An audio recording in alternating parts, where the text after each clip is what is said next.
Colgate Dental Cream to clean your breath while you clean your teeth and help stop tooth decay. And Luster Cream Shampoo for soft, glamorous, caressable hair. Bring you Our Miss Brooks, starring Eve Arden.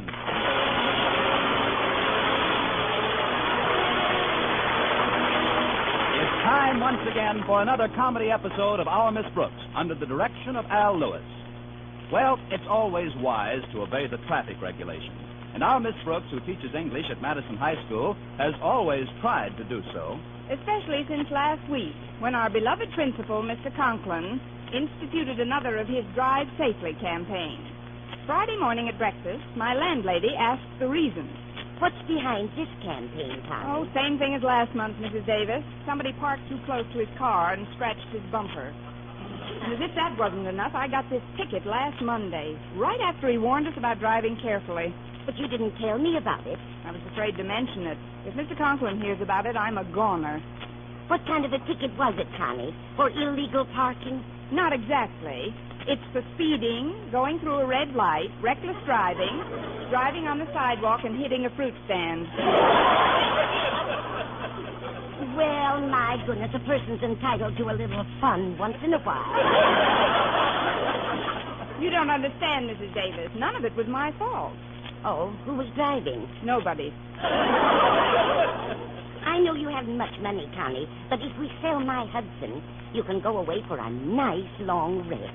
I may go away without selling your Hudson. Fortunately, I asked for a trial by jury. I'm sure I can prove my innocence to them. Oh, I'm sure you can, dear. Now, how about proving it to me? Of course. I simply ran out of gas, Mrs. Davis, so I parked my car on top of a hill and walked down to get some. Then some idiot tried to squeeze into the parking space behind my car, and in doing so, pushed it hard enough to start it rolling. When it came to a stop against the fruit stand, I ran over to try and back it off the sidewalk. That's when the policeman came over and wrote out this ticket. But, Connie, why didn't you apply the brakes before it hit the fruit stand? I told you I wasn't in the car. Oh. Well, couldn't you explain that to the policeman? I did, but he insisted that driving from outside the car is very dangerous. Anyway, he wouldn't listen to reason, and I've got to be in court today at 2 p.m. But school won't be over by 2. For me, it will. My problem now is to get off without Mr. Conklin knowing why. Oh, that's Walter Denton. He's driving me to school today. The mechanic is still picking peaches out of my fan belt. Come in, Walter. I'll put up some more toast. Walter always likes to have his second breakfast with us. No radiant sun in my universe. Sit down, Walter. I haven't come up yet. What makes you so chipper this morning? The movie I saw last night, William Bendix and Johnny Holliday. It shows that no matter how underprivileged you are, or that even if you run afoul of the law, there's still a way out. You didn't get here a minute too soon. Well, I was a little brought down after the movie when I took Harriet Conklin home. Now, I wasn't on her porch 5 minutes before her father politely asked me to leave. Politely? I jumped down the steps before he could kick me. What's the matter with you this morning, Miss Brooks? You look a little glum. I am a little, but I'd rather not discuss it if you don't mind. Oh, maybe I can help. What's wrong? I'm afraid it's a secret, Walter. Hello, Walter. I fixed some cinnamon toast for us. Oh, swell, Mrs. Davis. And how are you this morning? I'm fine, thanks, but Miss Brooks could do with a little cheering up. That traffic ticket has her all upset. Mrs. Davis. So that's why you're glum. Well, when did you get the ticket, Miss Brooks? Last Monday, Walter, but I don't want anybody to know about it. Your secret will never pass my lips. So what did you get the ticket for? Well, according to the policeman who made it out, it's for speeding, going through a red light, reckless driving, driving on the sidewalk, and hitting a fruit stand. For that you got a ticket? They're sure cracking down, aren't they? It wasn't her fault. She simply parked on the top of a hill to get some gas. Which I'd run out of. Then when another car tried to park behind my car, it was pushed and started rolling down the hill. That's when it went through the red light, up on the sidewalk, and into the fruit stand. Yeah, but there's one thing I don't understand. What's that? Before your car hit the fruit stand, why didn't you put on the brakes? I had lost them playing canasta.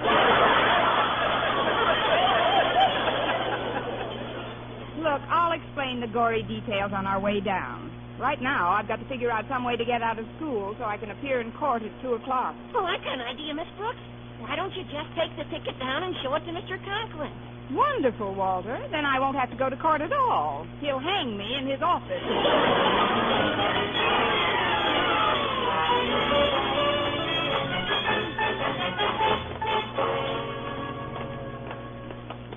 We seem to have beaten Mr. Conklin to school this morning. His office door is open and he's not in it. Well, it's just as well. I'll have another few minutes to think up a good excuse for wanting this afternoon off. I'll keep you company till he shows up. Hey, come on, let's go in. All right.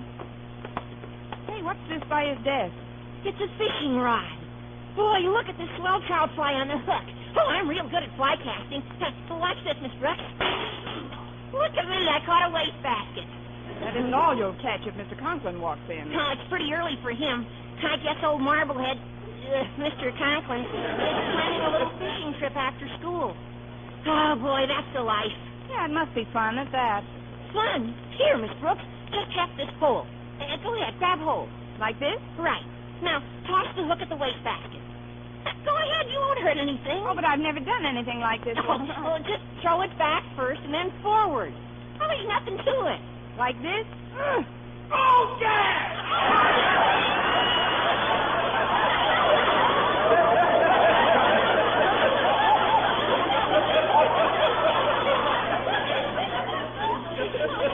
What was that? I don't know, but it feels like a whopper. Don't bother reeling me in. I'll come quietly. Mr. Conklin. Well, I gotta be running along now. I just remembered my inkwell needs filling. Oh, I'm terribly sorry, Mr. Conklin. Here, let me help you get the hook out. Stand back. If I'm going to be filleted, I'll do it myself. Ooh.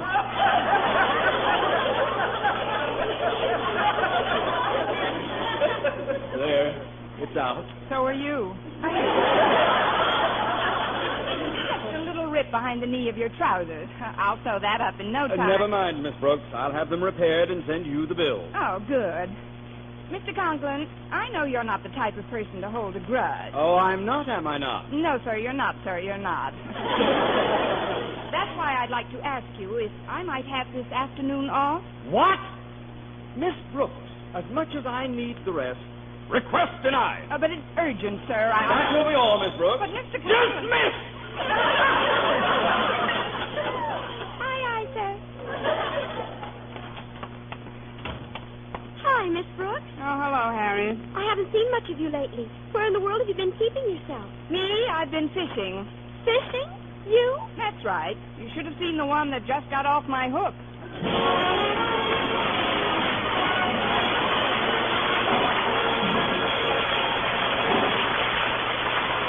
Our Miss Brooks, starring Eve Arden, will continue in just a moment. But first, here is Vern Smith. Now, tests published in authoritative dental literature show that when teeth are brushed right after eating, Colgate Dental Cream stops tooth decay best. 2 years' research at 5 leading universities, hundreds of case histories, shows that when used as directed, Colgate Dental Cream stops tooth decay best. Yes, exhaustive tests show the Colgate way best to prevent decay. Better than any other home method of oral hygiene known today. Based on both clinical and X-ray examinations, the Colgate way stopped more decay for more people than ever before reported in all dentifrice history. Even more important, there were no new cavities whatever for more than 1 out of 3 who used Colgate Dental Cream as directed. Think of it. Not even one new cavity in 2 full years. No other dentifrice, paste or powder, ammoniated or not. No other dentifrice has proof of such results. The best results ever reported for a dentifrice of any type. So always use Colgate to clean your breath while you clean your teeth. And remember, when you follow the Colgate way, Colgate Dental Cream stops tooth decay best.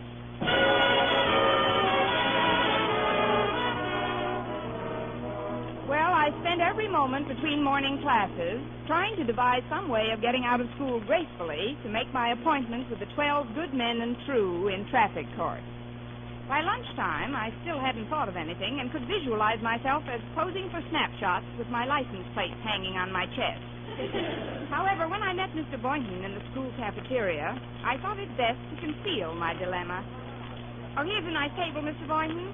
Let's sit down here. All right, Miss Brooks. May I hold your tray? If that's your best offer, go ahead. I mean... Thanks, Mr. Boynton. Your gallantry is quite overwhelming this afternoon. It was very nice of you to pay the check for all this food. Don't mention it, Miss Brooks. With that tray in your hands, I realized you'd have difficulty reaching into your purse. That was very thoughtful. You can give me back the 50 cents anytime. No hurry about it, Miss Brooks. I know that you know I like to keep my books straight. You always pay your debts, so why should I worry about it? Mr. Boynton. I also know that you're well aware of the fact that I don't make any more money than you do, so... Well, it'd be rather a foolish gesture for me to actually treat for lunches. Mr. I haven't a qualm in the world about laying out this 50 cents. I know I'll get it back. Maybe not today, maybe not tomorrow, maybe not even this week. But I know that someday, some way... Thanks.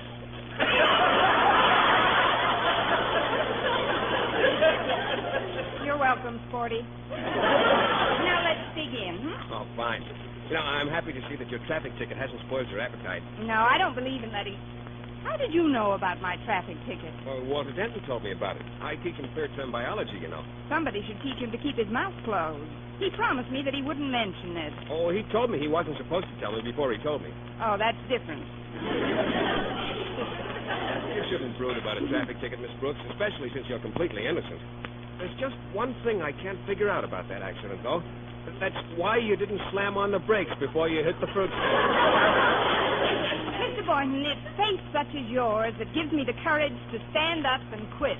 Honestly, if I have half as much trouble with that... Mr. Boynton, mind if I join you? The cafeteria is filled to Kappa City.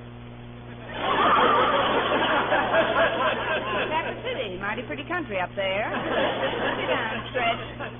How's the old pitching arm, Snodgrass? You think we'll beat Clay City this year? Well, I hope so, Mr. Boynton. But right now, I'm not too worried about athletics and my personal physicality. It's mentality I'm upset. I can't understand it. It's the final exams. They're coming up soon, and I think I might flunk some of them. In fact, if there's only one subject I'm pretty sure I'll unflunk. Oh, what's that? English, naturally. My course. Now, look, Stretch. The fact that I've been patient with you and tried to help you stay eligible for athletics, shouldn't that influence you to relax in your study of English, you know? Oh, I won't, Miss Brooks. From here on in, I'm going to stick my head in my books and phone like mad. Well, you've certainly got the head for it. There's still a few weeks, though, Stretch, and I'll help you all I can. Now, will you pass the mustard, please? Here you are, ma'am. Well, it sure does my heart good to see you eating. I thought sure your appetite would be shot. Shot? Why? Well, Walter Denton told me about your traffic ticket. You know, this would have been more of a secret if I'd published it in the newspaper. Miss Brooks is completely innocent, Stretch. Oh, I know. We all know it's just a bunch of tramped-up charges. When you tell a story in court, Miss Brooks, they'll let you off in a jaffy. There's absolutely nothing to worry about. Thank you, Counselor. And remember, all us kids at school love you like our own mothers. So you can be sure you'll keep getting candy and things wherever they send you.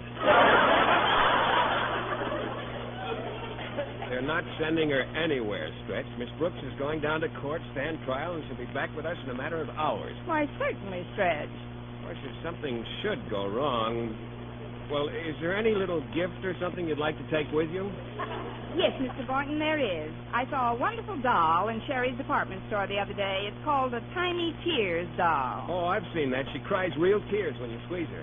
Well, lots of dolls do that. You keep out of this. I always say it's up to the doll and who does the squeezing. But I thought that a doll would be nice company in the cell you two have assigned me. Oh, gosh, Miss Brooks, I didn't mean it that way. I was Hi, only... folks. Mind if I join the group? Well, if it isn't Paul Revere. I told Miss Brooks that you told me, Walter. What? Fine blabbermouth you are. Oh, look, Miss Brooks. I only told the people I thought would want to help you, like I do. No, I'm sure he meant well, Miss Brooks. We would like to help you plot some sort of a defense. I appreciate your interest, Mr. Boynton, but my immediate problem isn't the court itself, but how to get there. If you'll all excuse me now, I'm going to crimp up a bit and take one more crack at Mr. Conklin. Oh, certainly, Miss Brooks. Lots a lot, Miss Brooks. Yeah, take a crack at him for me, Miss Brooks. I mean, see you later. Thanks for trying to help, boys. boys, there goes a fine, upstanding young woman. Those are the best kind.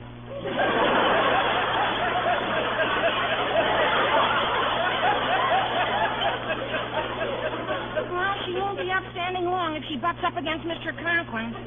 Now, we've got to figure some way we can spring Miss Brooks by 2 o'clock. Spring her? Yeah, get her out of here without Mr. Conklin knowing why. Now, wait a minute. I've got a thought. Suppose one of us were taken ill suddenly. Maybe we could get Mr. Conklin to let Miss Brooks take the stricken party home. Yeah. Then when they get off the school grounds, she could go to court, and the one who was suddenly taken ill can get suddenly taken well and flow for the day.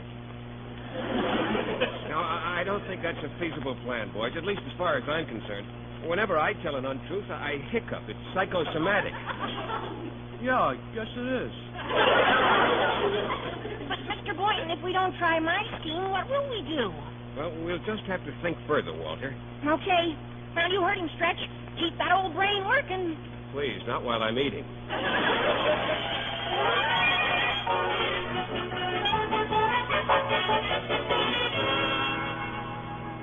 I'm all finished with lunch, Daddy. I just thought I'd stop by your office and see if you wanted something. No, thank you, Harriet. I'm quite full. I've been eating my heart out. I just received a call that cancels my fishing trip. What kind of a call, Daddy? I've been called for jury duty.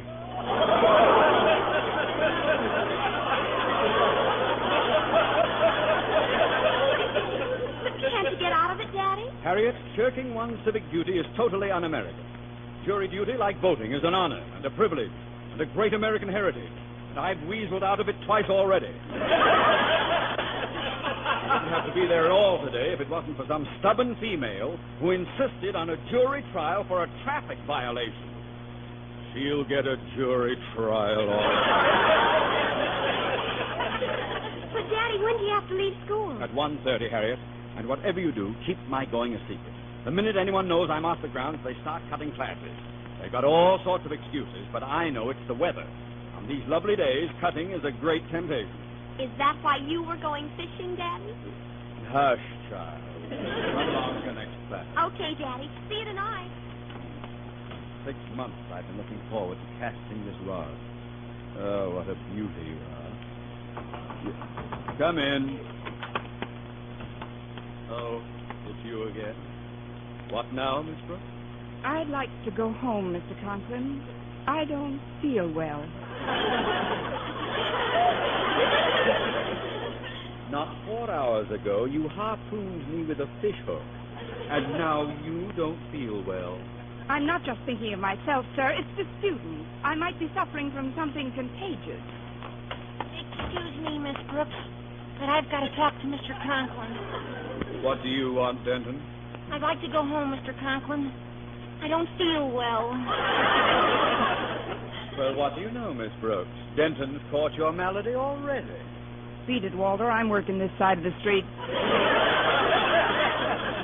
This boy may be telling the truth, Mr. Conklin. Oh, really, Mr. Conklin? I'm sinking fast. I think Miss Brooks ought to take me home. I second the motion, Mr. Conklin. He must be sick. He looks terrible. Yes, he does. But he's not sick. Oh, sure I am. So look at my tongue. Roll that up.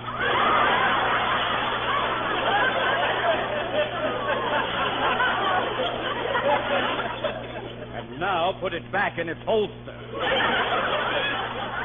I'd better take him home, Mr. Conklin, before this spreads. Mr. Conklin, Yes, what is it, Snodgrass? I'm sick as a dog. Oh, fine. It's an epidemic. Dropping like flies, aren't we? I got spots before my eyes. I guess it's my appendix. Do the spots look like your appendix? Yeah, only bigger. And would you say they look like my appendix? Well, I got other things, too, like rheumatism. And infiltration of the sacroiliac. And, How about hardening of the arteries? I'm sure I got a touch of those. Amazing improvisation. Oh, that's been kicking up a lot, too, lately. Maybe Miss Brooks ought to take me home. I'd have already been spoken for, Stretch. Yes, Florence Nightingale is ministering to the wards today. Pardon me, Mr. Conklin. What do you want, Boynton? Someone had better take me home, sir. I don't feel very well. I beg your pardon? I said... I'm sick. And what, pray, are you suffering from? It's only fair to warn you, Mr. Boynton, that we've used up appendicitis, rheumatism, and hardening of the arteries. Now, see here, all of you. I know what's behind these shenanigans, and I won't stand for it.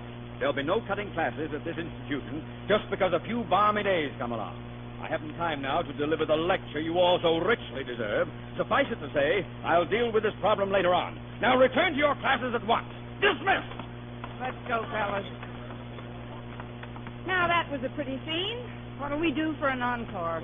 We just wanted to help, Miss Brooks. I guess we got our signals crossed. Hi, Miss Brooks. I left my Christmas. Hey, what are you all doing outside Daddy's office? We're trying to get him to do Miss Brooks a favor. You picked a pretty poor time to ask him for favors. He's had to cancel his fishing trip so he can leave school at 1:30 and... Oh, dear, I wasn't supposed to mention that. Harriet, did you say that your daddy's leaving the premises at 1:30? Yes, but you've got to promise not to let it go any further. It doesn't have to go any further. Excuse me, kids, but I'm going to take off right now. Good luck, Miss Brooks. Yeah, all the best to you, Miss Brooks. So I don't know what came up that made our principal cancel his fishing trip, but I'll tell you one thing. I hate to butt up against old Marblehead today.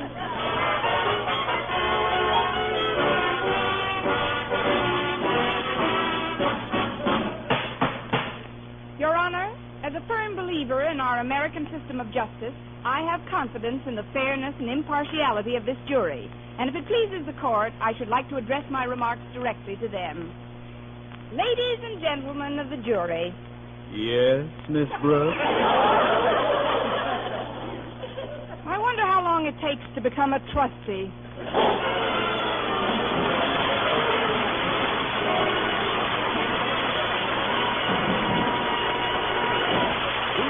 Our Miss Brooks returns in just a moment, but first... Dream girl, beautiful luster cream girl. Tonight? Yes, tonight, show him how much lovelier your hair can look after a Luster Cream shampoo. Luster Cream, world's finest shampoo. No other shampoo in the world gives you Kay Daumit's magic blend of secret ingredients plus gentle lanolin. Better than a soap, better than a liquid. Luster Cream is a dainty cream shampoo. Leaves hair 3 ways lovelier. Fragrantly clean, free of loose dandruff, glistening with sheen, soft, manageable. Even in hardest water, Luster Cream lathers instantly. No special rinse needed after a Luster Cream shampoo. So gentle, Luster Cream is wonderful even for children's hair. Tonight? Yes, tonight, try Luster Cream shampoo. Dream girl, beautiful luster cream girl. You owe your crowning glory to a luster cream shampoo. And now, once again, here is our Miss Brooks. Well, I finally told the whole story of the accident, and largely so he could get out of court in time to go fishing. Mr. Conklin joined the rest of the jury in letting me off with a rather severe fine. That was Friday. The next 2 days were spent in a mad, gay whirl of sorting through those of my personal belongings which would bring the most in a hock shop.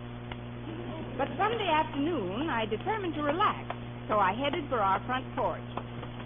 Hello, Connie, dear. Look who I've invited for tea. Why, it's Walter and Harriet. Hi, Miss Brooks. I'm here, too. Mr. Boynton. Well, this is a surprise. Hello, Miss Brooks. Oh, hello, Mr. Conklin. I think you've been punished enough, my dear, so when Mrs. Davis asked me to tea, I took it as an opportunity to bury the hatchet. Oops. I didn't mean it literally. Come back here. I brought my portable radio on. I thought maybe we could hear the ball game while we're having tea. Not now, Walter. Miss Brooks wants to relax. Somebody just sat in front of the house. Yes, he's coming up to the porch. Pardon me, folks, but I've lost my road map. Somebody tell me which way is due west. Oh, sure. Left on your left. That is if you're driving due north. Of course, if you're driving due south, then due west is on your right. Unless you're left-handed, then you drive straight up. Just what is your destination, young man? Hollywood, California. My name is Steve Allen.